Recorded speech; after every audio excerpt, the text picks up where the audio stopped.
You are listening to The Investor Way with Sam Ball and Jonathan McEwen. If you enjoy the show, please subscribe and follow us on Twitter at TIWTweets.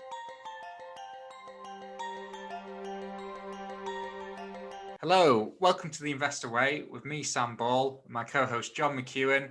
In this week's episode, we're going to be constructing a £1 million fantasy portfolio. So, John, you all ready? As ready as I can be. Right, okay. So I thought it'd probably make sense to start, do top down, so start with the actual allocation of the portfolio first. So my suggestion was going to be 20% commodities, 40% index funds, and 40% individual stocks. I mean, that sounds sensible. I suppose you're getting it depends how optimistic we're being about our stock picking. But if you've got a generous allocation or a significant allocation to the index, then you're not going to be able to either significantly underperform, but also significantly outperform. So it's going to, I suppose, balance the portfolio. The thinking was as well, because it's £1 million fantasy portfolio. If I had £1 million portfolio, it wouldn't be just in individual stocks. That's fair enough, really. That's to reduce the volatility, is it? Of your, with that, and also the risk. Like if we actually had £1 million portfolio and we picked all the stocks ourselves and we cocked it up. That's it's just that there's damage limitation as well, isn't there? And I think although the index funds are going to drag us closer to a market return, there's certainly not. A market return is still very respectable, depending which market you pick. Well, yeah, that'll be the debate. And then, we can come on to that when we discuss which. I think we both agreed on the commodities just from reading the Ivy portfolio, really. So I think the idea of that is to produce a good real return. And again, it's going to have a lower correlation to the stocks and the index funds, so it should hopefully help us maintain positive real returns whilst reducing the volatility of the portfolio. That's right, and it's also a hedge against inflation. That could be another argument. And yes, it depends which country you're coming from and what your currency is. But it depends. And I mean, we're speaking from a British perspective. There's a lot of quantitative easing. It's unclear whether we're going to have negative interest rates, this sort of thing. So it's a hedge against inflation.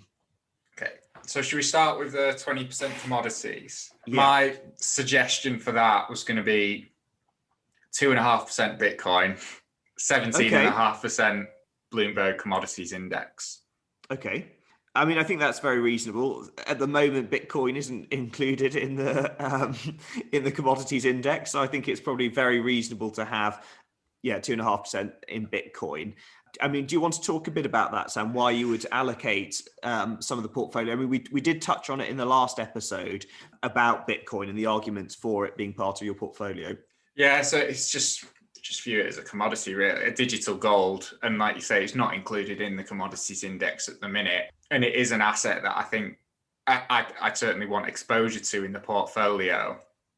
And I'd want a small enough amount that if it does well, the portfolio could do quite well. And if it doesn't, the portfolio is going to be fine. So it's a bit of a hedge, really. And I think the 2.5%, it's actually the same percentage that Ruffer are using in their portfolios, which we discussed last week. So I'd say if it's good enough for them, it's probably good for us. Yeah. And in terms of the Bloomberg Commodity Index, so what do we actually have on there? So here we go. The index is composed of futures contracts on physical commodities. 24 commodities are eligible for inclusion, covering 6 commodity groups: energy, grains, industrial metals, precious metals, softs, and livestock. Commodities are weighted 2/3 by liquidity and 1/3 by global production, with caps on individual and group weightings to ensure diversification. And it's available through an ETF. We're using the Invesco one, and very low fees. So that's another bonus of it. Right, so we've got it. And it's immediately, we're down 1,500 quid already. I don't know if that's... Is that trading fees? It could be trading fees, so at least it's realistic. Yeah. I think it must be trade. I mean, it's still under 1%, but there you go. That's a good start. Okay, so you're already underperforming. Yeah, right. So we've got 175 grand of the commodities index. Right. So should we move on to the index funds? So in terms of the index funds, I think you could make an argument for a couple, and it depends how you would want to do it. There are more straightforward ways if you wanted to minimize the number of funds. So you could get a fund like the Vanguard World Index, which is sort of, I think, weighted on the basis of market cap to the whole world. So on that basis, because a large amount is in the US, it's possibly about 50 to 60% US or North America weighted. It covers, I think, about 90% of the capitalized world. So you're getting a huge exposure, and it is a very balanced fund. I mean, I would argue for using that. If you wanted a greater weighting, you could use a combination of individual sort of countries, like to have S&P 500, we could have emerging markets, and you could tweak it depending on how you felt each index or what sort of exposure you wanted. Did you have any thoughts on how you would like to allocate that, Sam? So I actually didn't want the world index because of the high weighting to the US. I think like 50% weighting towards US is too high anyway for a UK portfolio. Plus, we're going to have another 20% US in the individual stocks. Yeah. So because of that, I would have picked the individual funds. Okay. That I suppose that's fair enough. I suppose if we're going for 20% US individual stocks, then yeah, you might want to reduce that a bit. Okay. And I mean, I am biased towards the US. I think if you look at it in the last 10 years and just at the individual stocks, it's got such quality companies, possibly more, well, I would argue more than any other stock market. And in the last 10 years, I think the S&P 500 has done nearly 200% return.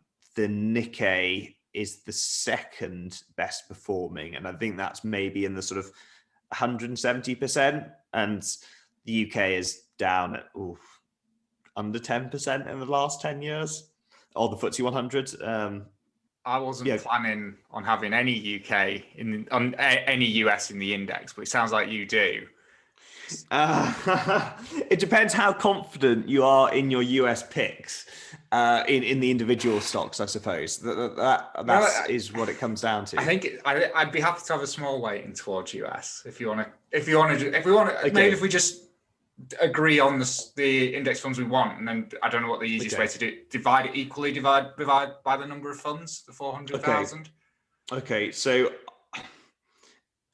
we could have an allocation to S&P 500 then. Okay. But probably, yeah, like you say, balance it on the basis that we're going to have 20% of portfolio on individual US stocks anyway. Do you know what is it? VUSD, it looks like it's a ticker. Yeah, I mean, you'd be able to get iShares or from BlackRock, or Vanguard will have the same. We could go for an accumulating fund. That's probably the best. Let me just check that. Check the ticker. Okay. And then the other question is whether you go for a synthetic fund or whether you go for sort of a physical, the real deal. I'd go for the real deal. Okay, we can go for the real deal. The advantage, if anyone was considering it, of a synthetic fund is that if you're a UK investor and you're holding a US index, for example, the US government do tax you, and I think it's 30%. You can reduce it to 15% if you fill out the correct form. I believe that a lot of the ETFs that are listed that are available to us on the London Stock Exchange are based in Ireland, and they have an agreement, so it's 15%. But that does mean that on the yield or the dividends that are paid, you will be getting less over here. Some people would advocate for a synthetic fund because using derivatives, it doesn't actually hold the underlying stocks. Therefore, it doesn't have to, the withholding tax is not applied to it.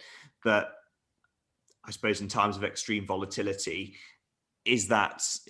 how strong is the synthetic fund, and is it actually going to be able to replicate as it's intended to do? I guess that's the query. We'll go for the iShares one, which offers an accumulating one, and the ticker is CSPX. Right. So, are there any other funds that you'd want to include? I suppose you'd always probably want exposure to the emerging markets. So an emerging market index. Agreed. So I pulled out the Vanguard FTSE Emerging Markets. I think that's an income rather than accumulation. So I don't know if you want to find one that you're. I'll see whether we've got. With the accumulating ones, it makes managing your portfolio easier if you just want things to be reinvested. That would be the main benefit, because assuming that this isn't in an ISA, you'd be paying the tax on it anyway. Yeah, I'm assuming we're not going to be able to get £1 million into an ISA. No. Well, Sam, you have ISA millionaires. Yeah, but they don't start by putting £1 million in, do they? No, they don't. No, they don't. Okay, we could go for the iShares Core MSCI Emerging Markets ETF, which is ticker EMIM. I think it's about 30% China, or 27%. You can get one excluding China. I don't think so. It's the top 10 countries in the iShares Emerging Markets Index. 13.58% Hong Kong, 13.44% Taiwan, 13.42% China, 12.04% South Korea, 11.07% United States, but that'll be probably Chinese companies listed in the US. So like Baidu, for example. Yeah. 8.17% India, 5.35% Brazil, 3.62% South Africa, 2.82% Russia, and 2.66% Saudi Arabia. I have no issues with having China in there, because I would want some exposure to it. And when it's part of the 40% and it's going to be a smaller part of that, and then it's only going to be 23% of whatever that bit is, we're not exactly going to be overexposed. So absolutely. Yep. We'll go for that. Right. Okay. So that one can go in. Do you have any others that you want, actually? I'll let you go on to the others. Okay. So we might need to do the same thing where you need to go and find an accumulation one. Yeah, that's fine. That's fine. Okay. So next up, I actually did want some exposure to Japan.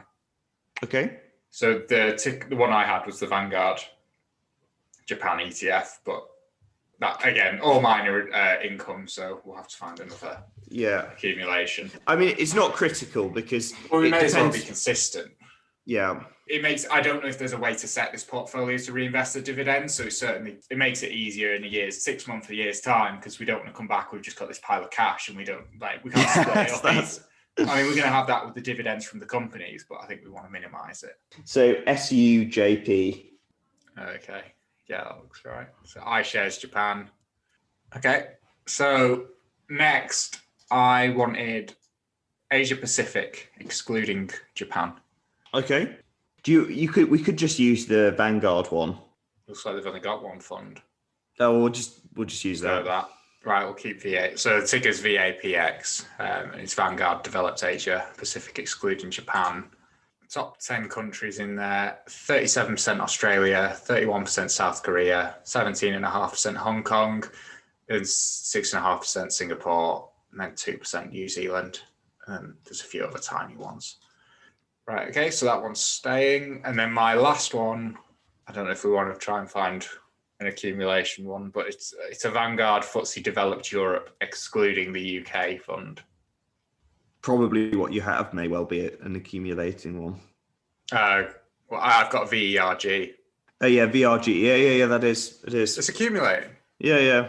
VERG. Right, okay. Yeah. So keep that one as well then. Right, so that gives us 5 funds, unless there's any others you want to add. No, that would be, you've got it well covered that. Yeah, so we'll have exposure to the S&P 500 in the US, Japan, emerging markets, developed Europe excluding the UK, and Asia Pacific excluding Japan, which we've got separately. For reference as well, if you looked at the world index, the UK would account for about 4.5% of that. And obviously we're going to be choosing UK stocks for 20% of the portfolio. So we are, it sounds like we're allocating to the rest of the world more than the UK, which we are, but as a proportion of the UK in terms of its market cap compared with the world, we're going to be over UK. We're going to be over representative of the UK. We will be underrepresentative of the US as well, though. Interesting, because we're not going to be near that 50-60%. No, but the thinking is we're not going to be far off. No, actually, well, no, we are actually. We're probably going to be about 30%. Yeah. But it's what's quite good is it gives us exposure to the parts of the world that we're not going to have exposure to through the individual stocks. So it is a global portfolio. As well, there's some areas where I would possibly want more exposure that in a world fund you'd hardly get any because you are so heavily weighted towards the bigger countries. Right, so we've got 400,000 divided by 5. So we've got 80 grand to go into each fund. So I'll just do that now. Okay, so sorry, we've just changed the Japan index fund, and it's just to one that's listed in the UK and that's accumulating. And the ticker is Sam? It is SJPA now. SJPA, brilliant. Yeah. All right. So next, we've that. Well, in fact, I think that probably completes our index section. Yes. So it's just the individual stocks now. Okay. So who wants to start? I can. Right. So just so for what we've done, I think I don't know if we've mentioned this earlier or not, but we've got 40% left to allocate to individual stocks. We've split that. So 20% of it is going to go towards UK listed and 20% is going to go to US listed. We've then each come up with a list of UK and US stocks, and we're going to decide on 10 UK stocks and 10 US stocks, and each one's going to have 2% allocation. Do you want me to run down my UK list? Yeah, go on. So what we'll do is we'll see if there's any that are on both our lists, because that'll make it nice and easy. So my UK list, I've got Unilever, Money Supermarket, HomeServe, Hargreaves Lansdown, Tritax Big Box REIT, Ibstock, Rightmove, Diageo, Rathbones, and Imperial Brands. In terms of the companies you listed there, some of them definitely, I think, Sam, I'd be with you all the way on Unilever. It's not too expensive. I mean, it's never cheap as a company, but very high quality. It's got growth, but it's also quite defensive in nature. So that would certainly be one that would be on my list. Money Supermarket, it's a company that we have discussed. It wasn't on my list, but I wouldn't be opposed to it. And that's obviously price comparison, and it's not looking particularly expensive. What's the price to earnings at the moment with Money Supermarket? About 13 at the minute, I think. That might be normalised though. I don't know if that might not take into account the most recent results. Yeah, so that's normalised. I think it's closer to like 17 at the minute. Okay. That is on depressed earnings because of COVID. So on normalised, that 13, 14 where it's been in the past, that's probably where it is once it gets back to that.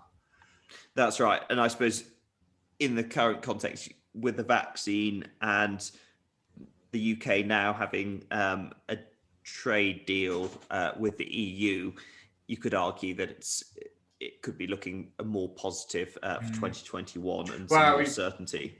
We've covered it a couple of times, and just the growth's good, especially when we compared it to Go Compare. For me, it blew it out of the water. Dividends over 4%. The growth's quite nice. It's not amazing growth, but it is decent growth. So yeah, I think with the yield and the potential for capital appreciation, I think it's very fairly valued. And going back to Unilever as well, it's possibly that's yielding about 3%, isn't it? It is, yeah, it is. And then HomeServe, that's a company that I think we both liked. So one that I didn't really know much about. And it's also got sort of an online element to it and more of a tech sector.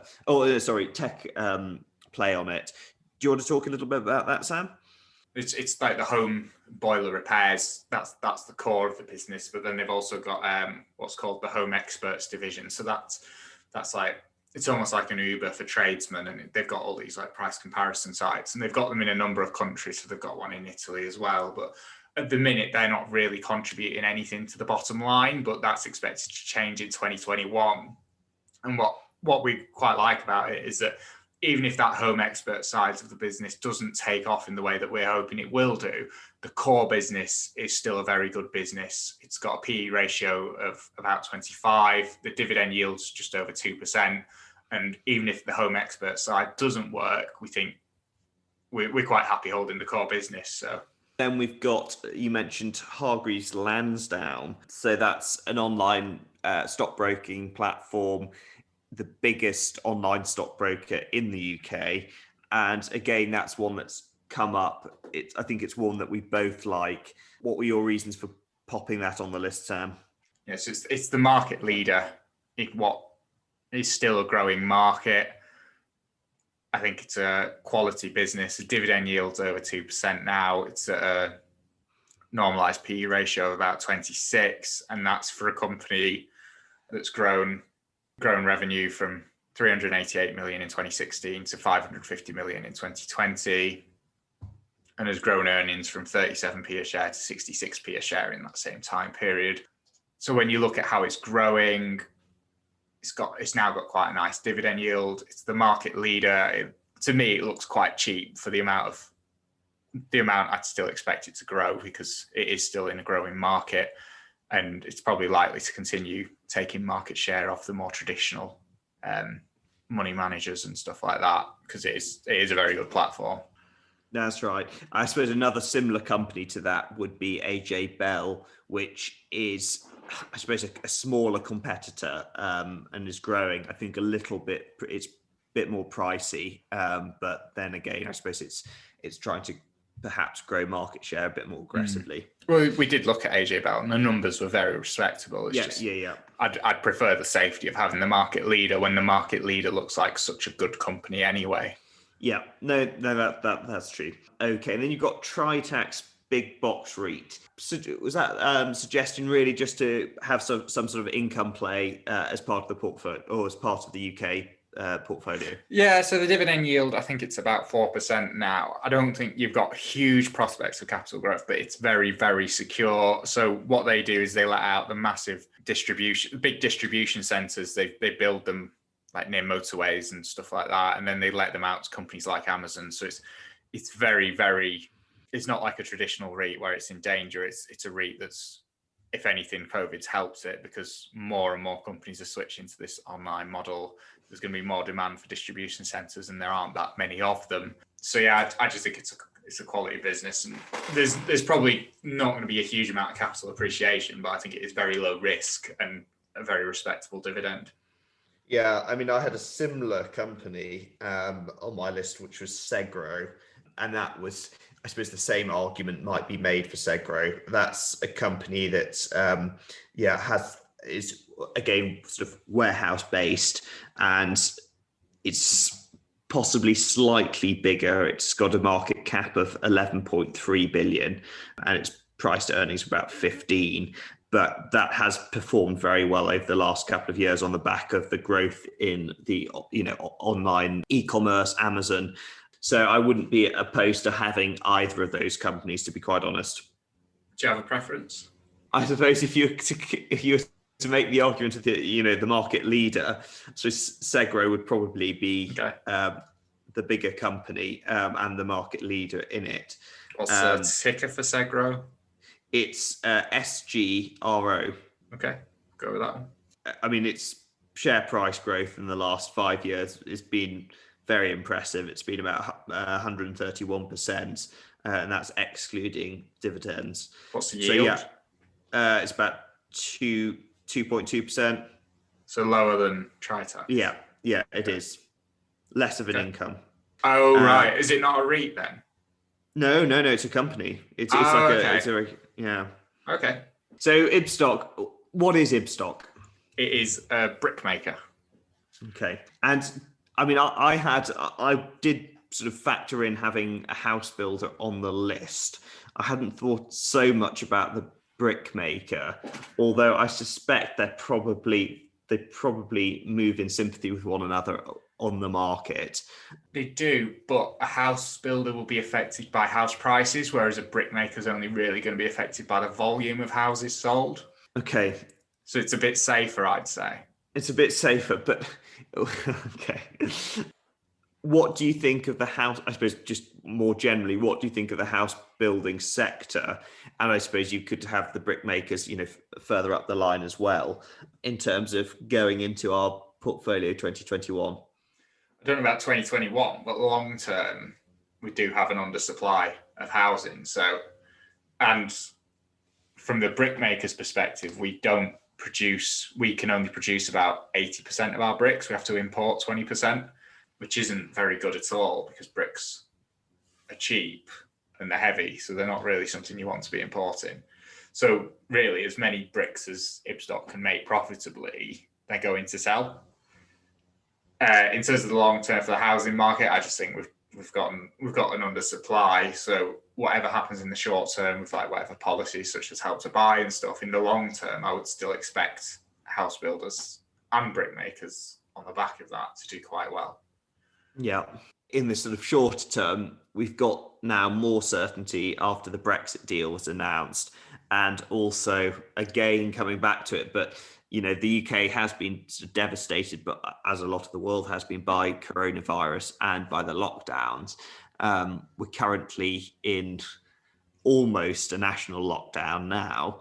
If you were to be an optimist, we're hoping to have most of the vulnerable people vaccinated by the spring. And hopefully that would mean that, assuming that this vaccine accounts for the sort of some of the mutant strains, that we could return to an economy more as normal by the summer. So that's something that would be very positive, especially for the house builders and the domestic UK focused stocks. So would you prefer a house builder or a brickmaker? I was tempted by Taylor Wimpey.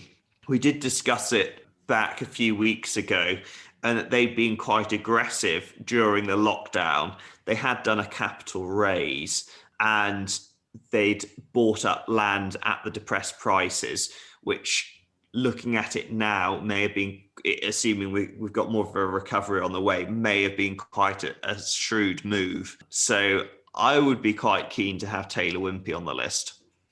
Okay, we'll go with that instead of Ibstock then. Is that TW the ticker? TW. Right move. So a lot of people in the UK are probably familiar with it if they've ever looked at either renting or buying a house. It's an online portfolio. It's an online platform which is it's website and it's got a successful app, but it's essentially almost like a platform for estate agents. Would you say?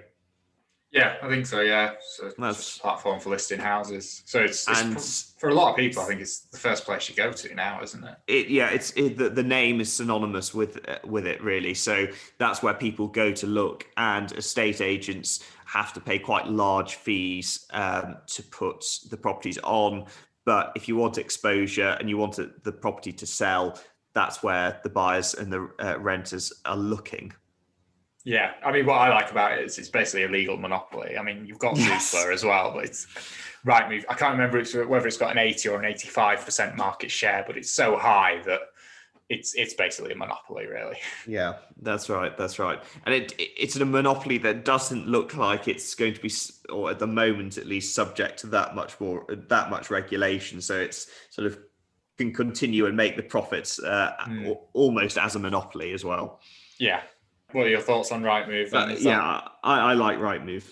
Okay. Also got Diageo, and it's a company you may not have heard of, but you've probably, if you've ever been to a bar, you've probably come across its products. So it makes Guinness, and then also the other sort of side of the business is spirits. So it's a distiller, and it makes Smirnoff vodka, Captain Morgan. It's got a Tanqueray gin. It's got sort of a portfolio of spirits, and it's obviously UK listed, but very high quality brands, and sort of, I suppose, quite defensive in nature. But it is investing in new brands, and it's growing into emerging markets as well. So it's a big company. Its market cap just under 70 billion. Just under 70 billion. So it's one of the biggest companies on the London Stock Exchange. It's never that cheap, but for the growth that it's delivered over the years and over the last 10 years, it's, in my book, it'd be justified and a quality part of your of a UK portfolio. I'd lump it in the same category as Unilever, where it's just such a quality business. And I think the fact that we don't have any UK index funds means I would, if we had UK index funds, I'd maybe say, oh, do we want it in there because it's already such a large part? But yeah, I don't see how you can not have some exposure to it. No, and again, I mean, we come back to coronavirus a lot, but with lockdowns sort of hopefully being lifted on the horizon, more people returning to nightlife, you'd hope that it would really benefit from that. Obviously, people can drink from home, but they'll probably do both in the next year, we'd hope. Next on the list, you've got Rathbones. So that's a wealth manager, isn't it, Sam? Yeah, so we've looked at quite a few wealth managers. So we've looked at, in the last few weeks, I think we've looked at Rathbones, Brewing Dolphin, and Schroders. And I do like all three. So it was just a case of which one. So it really was a toss-up. I would have been happy to go with either of the other two. So if you've got any leaning towards those, I'd be happy to go with it. But Rathbones, the growth was just a little bit better, and I thought the PE ratio was still quite reasonable. So I think Brewing Dolphin might have had slightly better growth than Rathbones, but it was a bit more expensive. They're all about, and it's a bit smaller. I think Brewing Dolphin is quite a bit smaller than Rathbones. I think they're about the same size. Oh, are they the same size? Okay. Schroders is about 10 times bigger. Schroders is the big dog, yeah. But they're all yielding about 4 to 5%. So it was a toss-up, really, and I went for Rathbones in the end. Yeah, no, I'd have no issue with that. Okay. And then last on the list, we've got Imperial Brands. So I suppose Imperial Brands, you could argue with Diageo, it depends what your view is on the ethics of it. And a lot of ESG investors probably would stay away from it. If we don't go into the ethics, but we look at it purely as a company, what do you think of it, Sam? PE is about 6, dividend yield's about 10%.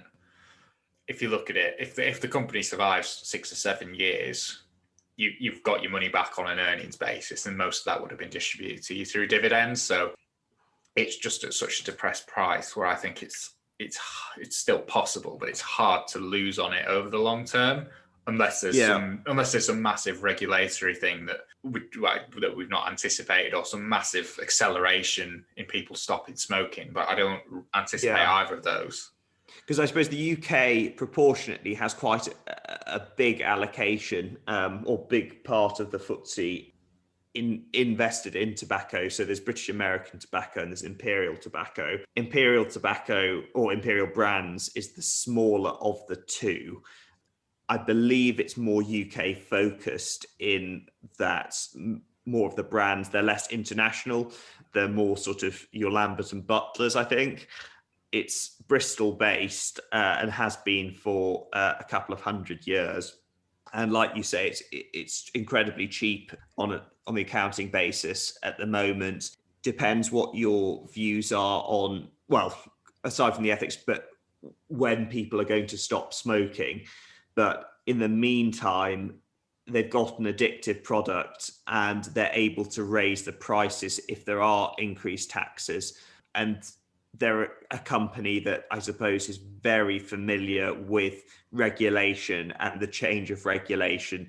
And they've been dealing with that for probably the last 30 years. Would you have it in there, or would the ethics stop? I'd let you make that call, Sam. Are there any of us on your list that you would rather have instead? So on my list, I mean, we've discussed Taylor Wimpey, we've discussed Unilever. I think Tesco's, there'll be a case for having that as part of the portfolio. Again, it's a quality business. It's turned itself around in the last 5 years and it's not that expensive. So I'd have Tesco potentially on the list. Other companies, wouldn't advocate too strongly, but DS Smith, I think that had cropped up. Not hugely expensive. That makes boxes, and that's sort of on the back of the trend of e-commerce and Amazon. So it could deliver quite a lot of growth, and it's not probably you could make an argument on the valuation at the moment that it's quite attractive, that it could deliver that growth. Diageo, I had AstraZeneca, so pharmaceuticals, which is another bigger UK sector. So I think AstraZeneca has got quite an attractive drug pipeline. It's got a market cap of 94 billion, but it's recently dropped from its highs back in the summer of about £91 a share. It's now down to 72, which is probably close to where it should be. It's got a price to earnings of 38. I would potentially have AstraZeneca on the list as part of the UK allocation. Other companies that have sort of been on the radar, but I hadn't looked in too much depth. There's Primary Healthcare Properties, which is essentially a REIT. So it would be, similar to your big boxes, but it really specializes in UK GP surgeries, which obviously there's a big demand for at the moment. And essentially it buys up GP surgeries and it leases them back on long leases, so sort of typically 25 years. So it's got a very stable income stream. And the other thing to note with the GP surgeries are that the contracts come from the government. So they're generally, assuming you continue with the current form of the NHS in the UK, they've got a very, very stable income stream. It used to be a bit cheaper than it is now.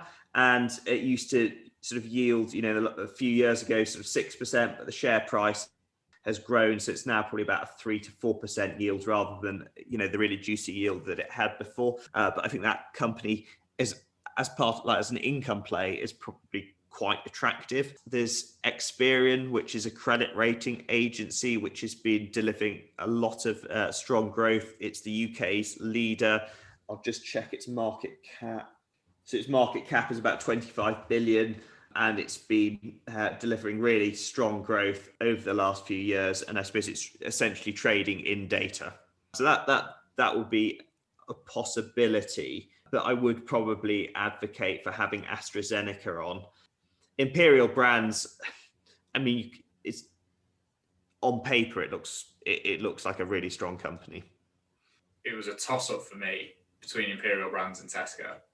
Oh, was it? Okay. But I'd say if Tesco's on your list, I'd be quite happy to put it on. We'll go with Tesco's then.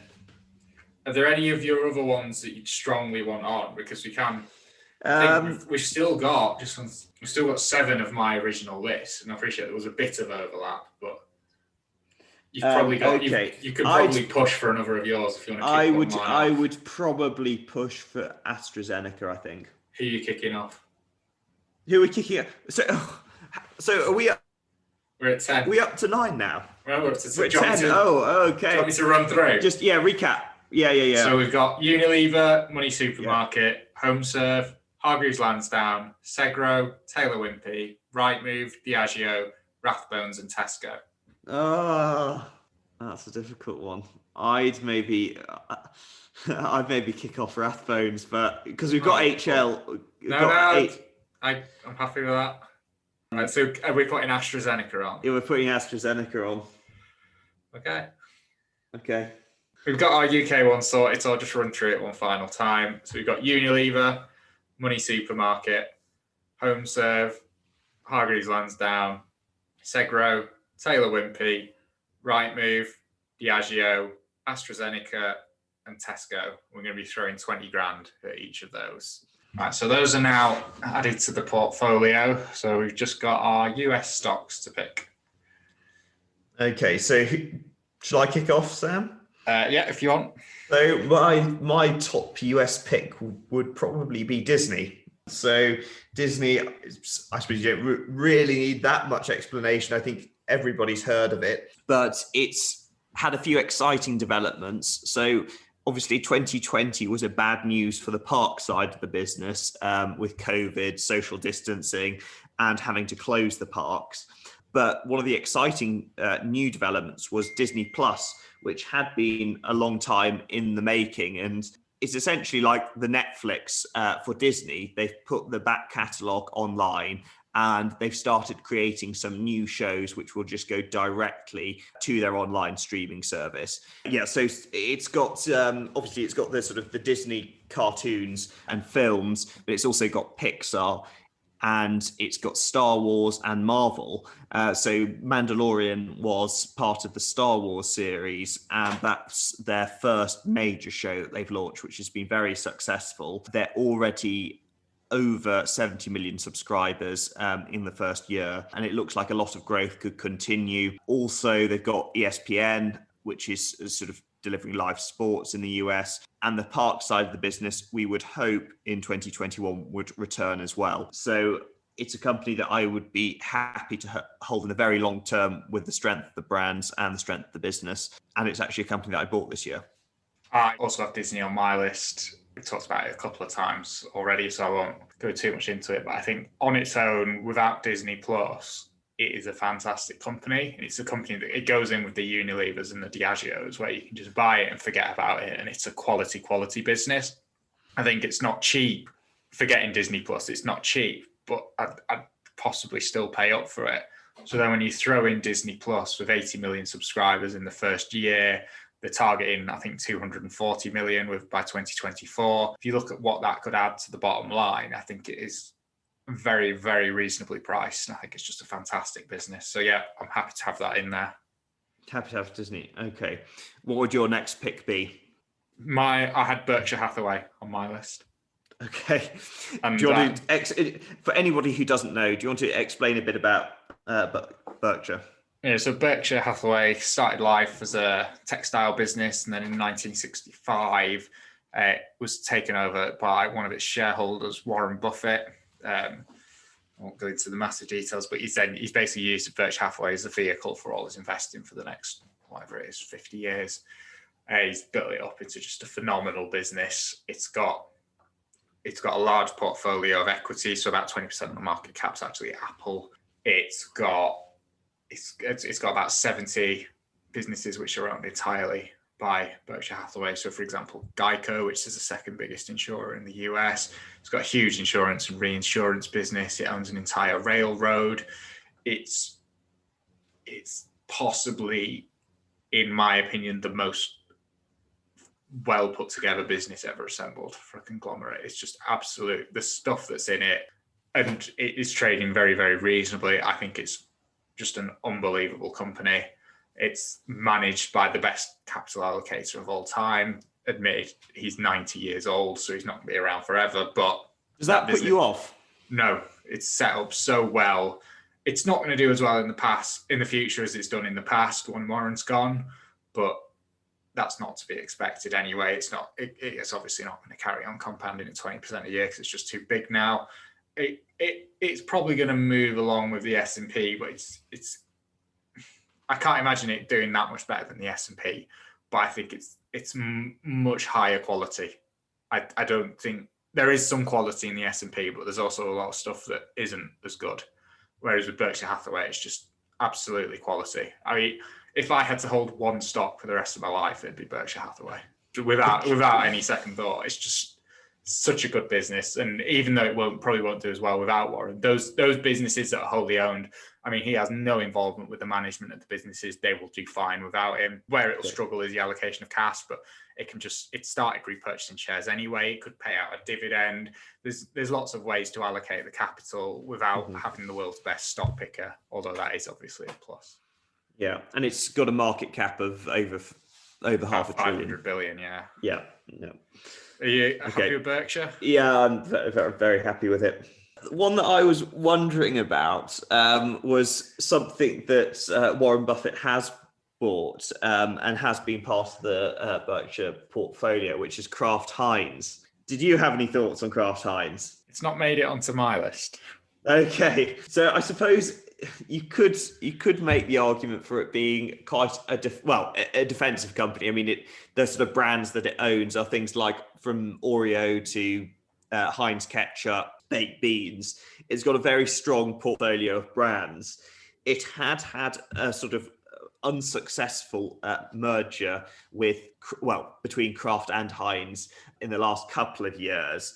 It took on a lot of debt as part of that merger, and it's with the accounts as well, it's really suffered after that. About 18 months ago, it had been trading sort of in the $80-90, and then it had a big fall, and it was sort of now in the sort of 20s to 30s. I think as we speak, it closed at about $34 a share. So it's really in the process of turning around and paying down the debt. It's still yielding after the dividend cut about 5%. And I think while it's had a bit of a torrid time in the last few years with 3G Capital and some of the sort of the merger and the sort of failed cost-cutting attempts, I think the strength of the brands in the portfolio and the current price, I think it could be an attractive turnaround play. It's not a business I'm overly familiar with. It's not one I'd have probably put in, but you know it well enough that I'm happy to let you state your reputation on it. State your reputation. Well, I have invested in it myself, so. Right. Well, that's good enough for me then. What would your next one be on the list? I've got EA Interactive on mine. Okay, go for it. So it's Electronic Arts. I mean, I'd describe it as the Disney of video games, really. It's got the Star Wars franchise, it's got FIFA, it's got the NFL over in the US, it's got Star Wars, it's got the Battlefront games, it's got the Sims. It's just got it's got a catalogue of very high quality games. It's trading at a PE ratio for the trailing 12 months of 31.6. But what's happened with it over the last few years is that as games have switched to going digital and they're downloaded, the gross margins have gone up massively. And I think they'll continue to increase. It's grown, and also they've been able to do more like in-game purchases, although the players don't like them. That's something that massively has taken off in the last few years, like FIFA Ultimate Team and stuff like that. And again, that's meant that there's historically, when you bought a game, that was the end of it. Whereas now you buy the game and you keep buying stuff within the game. So it's just so much more profitable for companies like EA. I think it's just a quality company. I think at a PE of 31, I think it's quite reasonable. I just think it's a quality business, really. Yeah, no, I would have no issue with holding EA games. So we can put that in. Right. I struggled with the US just because there's a lot of quality businesses, but they're just so expensive. Yeah. I really, really struggled. So I'll go down the rest of my list. So I've got Pinterest was on the list. So that's the social media company. Yeah. It's had a very, very good year. So it's trading at about $71 a share. Yeah. It went public in about April 2019 at about $30 a share. It's up about 3x this year, I think. It's got a market cap of about 43 billion, which as a price to sales, I think it's possibly about 35. But sales have been hit quite badly as a result of coronavirus because there was an initial cut on advertising. But the user numbers, it's got monthly active users of 400 million. It's currently only monetizing the international users to about 5% of the level of the US users. So even if it can't maintain the growth in users, which has been very respectable in the last few years, it can still massively increase revenue just by increasing the monetization of the users it's already got. Mm-hmm. It is not cheap, but I still think it's a business that has potentially quite a long way to run. Yeah. Yep. No, I wouldn't bet against Pinterest. I'd be happy with that. Okay. Next on my list was Etsy, which is, again, it's a company that we've covered. It is a phenomenal business. It is unfortunately a very expensive business too. It's got earnings though. So it's trading at a PE of 102. However, this is for a company with a $24 billion market cap and a company that is currently growing at about 130% a year revenue. So that earnings, that PE ratio soon comes down. I think I think it's not cheap, but it's when you look at what else is out there and just how phenomenal the growth is, I think you can make an argument that it's still fairly reasonably valued. I'd argue it was quite undervalued before. Although it's done very well from the low, so its 52-week low was 29 and it's up at 190 now. It actually, within the last 5 years, it had already been as high as about 70. So it's only really about just up about 150% from where it was a couple of years ago, and that's when it was growing at more like 30% a year. So I think it's justified, and like we said when we drilled down into it a bit more on a previous episode, it is a very, very impressive business. Yeah. No, it's I would agree with you there. Not cheap, but I mean it's. I suppose it continues to meet expectations or beat expectations. So, and there's a lot of companies in the US where there's similar sort of growth stories, but the growth is worse. The company doesn't seem as, I don't know, just as obvious, for want of a better word, and it's trading at much higher multiples than Etsy. I don't understand when you look at how some of the other stuff price, why it's still what I'd consider relatively low. I think to me, it just seems like a business it just seems obvious. I mean, like, especially like with Christmas, like I've noticed quite a lot of people getting like homemade gifts and stuff, and anything where it's more personalized, they go into Etsy, not Amazon. Yes. And I use it fairly frequently myself as well. So I just think it's a phenomenal business. So next on my list was Facebook. Okay. Yeah. A company we're all familiar with. Yeah. So 2 billion monthly active users, I think, across all its platforms. It might be even higher by now. That figure's possibly about 6 months old. So what are its other platforms then? So it's got Facebook, Instagram, WhatsApp.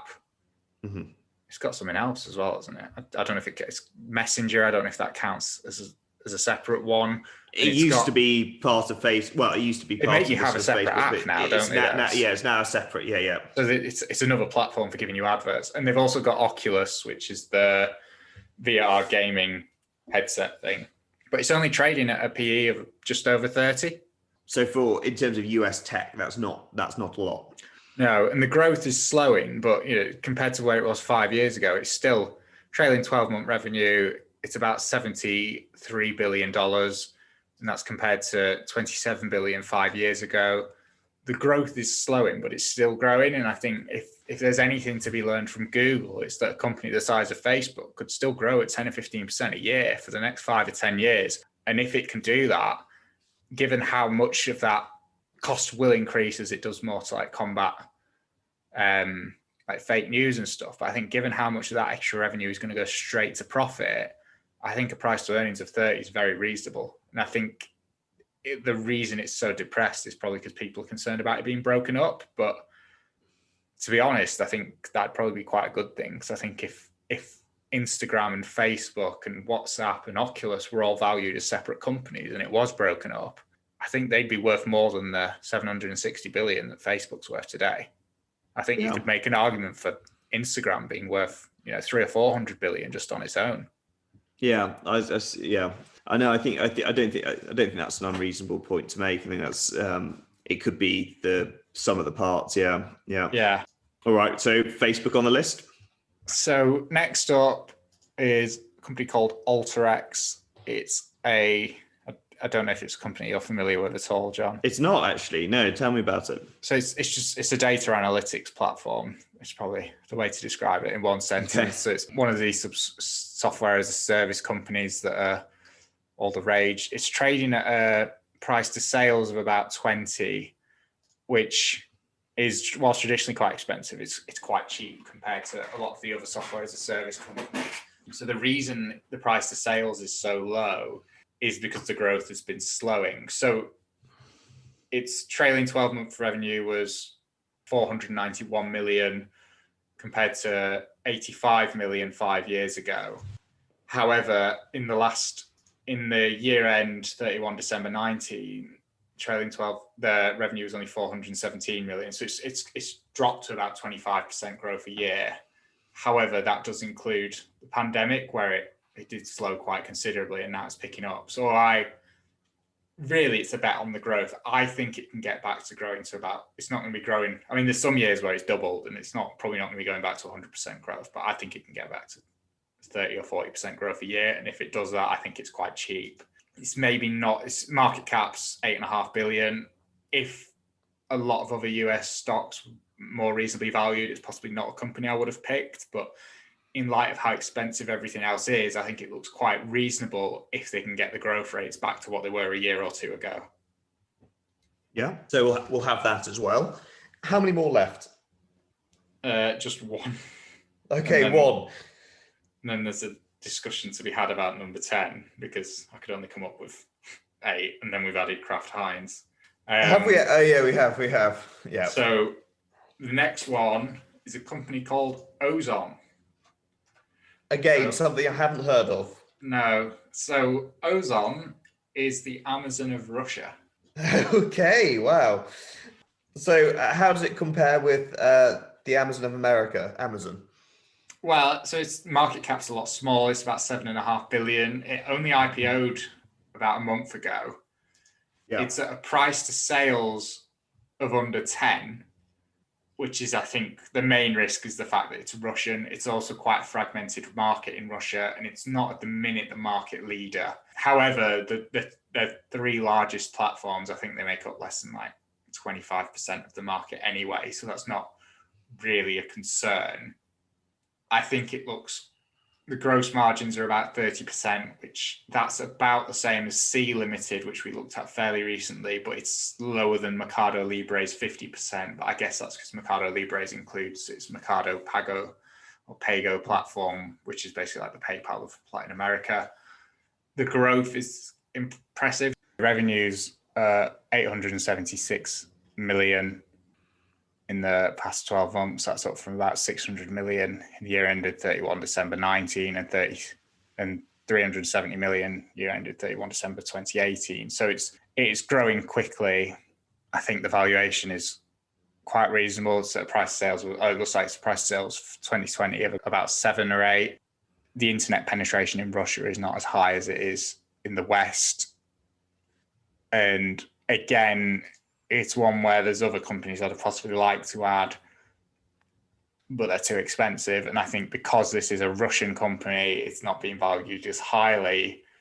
But I think if it can maintain the growth it's already doing, it's got a very reasonable chance of quite considerable capital appreciation without going into massive detail. Yeah, so we'll put that down. Okay. So then that takes us to 9. And I struggled to find a 10th. So I'd suggest doubling up on one that we've already got. Okay. And just recap what we've got so far. So we've got Berkshire Hathaway, Kraft Heinz, EA, Pinterest, Disney, Etsy, Facebook, AlterX, and Ozon. I mean, I'm biased, but I'd double up on Disney probably. There's 2 or 3 that I'd have been happy to double up on, and that is on the list. So Disney it is. Okay, Disney. Right, so I can add them in at the end, actually. So, right, I'll add them to the portfolio. So I'll just recap what we've picked. So we've split our £1 million fantasy portfolio. We split it into 20% commodities, 40% index funds, and 40% individual stocks. For the 20% commodities, we've gone 17.5%. The Bloomberg Commodities Index, Invesco Bloomberg Commodities Index, and the remaining 2.5% we've put into Bitcoin. For the 40% index funds, we've split that between 5 funds. One of them's tracking the S&P 500, another's tracking Japan, another emerging markets, another developed Asia, excluding Japan, because we've already got that, and the other one's developed Europe, excluding the UK. The individual part of the portfolio is split 20% UK, 20% US. The UK portfolio, it's split equally. So 2% allocation to each of Unilever, Money Supermarket, HomeServe, Hargreaves Lansdown, Segro, Taylor Wimpey, Rightmove, Diageo, AstraZeneca, and Tesco. And for the US portion of the portfolio, we split that between Disney, which is a double allocation, so that's 4%, and the rest of them being 2%. Berkshire Hathaway, Kraft Heinz, EA, Pinterest, Etsy, Facebook, AlterX, and Ozon. Any closing thoughts on your expectations for the portfolio, John? We'll see. We'll see how it does. I think it's got a reasonable chance of beating the market. Okay. And let's clarify. What's the market? What do you think? I think the world index should be what we're comparing it. No, I do. Okay, we'll go with world. What's the world index for reference at the minute? So let's just have a look. See, I don't like the world index because it's so heavily weighted to the US. If the US has a good year, well, Sam, we'll use it. It's up to I'm just getting it's the capitalized world. Right. Okay. Okay. So as far as I can see, it's trading at it's 2,659.27. Right. So that's on the 28th of December 2020. Right. So that's our benchmark. So how do you think we'll do against that? Okay. So it's difficult because, like you say, if the US has a good year, obviously the world index, because it's based on market cap, is overweight US in that sense. I don't think it's going to be easy for sure, but it's possible. We can hope. And if there's a bit of a rebound in the oil price, then our portfolio has probably got a bit more allocation to that. So it could be positive if there's honestly, I just don't know. What do you think? I mean, the index, it's hard because the index is, like you say, if the US has a good year and emerging markets doesn't, and a few of the other indexes don't, we're going to struggle. But I think we've picked some quality stocks. So I'd hope that at least that portion of the portfolio can outperform. I think even if it does, it's going to be dragged down by the fact that we've got the indexes and the commodities. So I mean, if it could do 10% a year, that'd be fantastic. I mean, obviously, but that would be. I think it's not a guarantee, obviously. But I think it's reasonable to hope for that. Yeah. And what I think is quite good is that if, say, some of the individual picks go disastrously wrong, there's a lot of quality in there. There's a lot of indexes in the commodities. I think one thing that Buffett talks about is, when you buy something, if you should buy it on the basis that if the market was to close for the next 5 years, you'd still be able to sleep well. Yeah. I think if the market was to close tomorrow and we've allocated the way we've allocated it, I wouldn't be too concerned about what state it's going to be in 5 years' time when the market reopened. No, I think that's a fair point, and it's probably quite a useful bit of advice for all investors. And I think even if it doesn't outperform the market, it's probably going to be less volatile than a lot of portfolios. Yeah, so the beta. It's quite defensive, and it's a portfolio probably. I think it's got a few elements in there where it could do very well, but it's more geared towards sleeping well than eating well. Yeah. No, it'd be interesting, to look at the beta for the portfolio and see how it compared. But if we got a situation where it's slightly underperformed, but it was still a respectable real return, and it's had quite low volatility, I mean, that's not a disaster anyway, is it? No, absolutely not. So fingers crossed. Fingers crossed. All right. See you next time.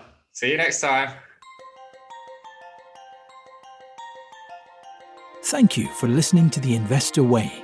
To get in touch, please follow us on Twitter at TIWTweets. This podcast is for entertainment purposes only and does not constitute financial advice. Neither Sam nor Jonathan are financial advisors. For investment advice, please consult professional advisors.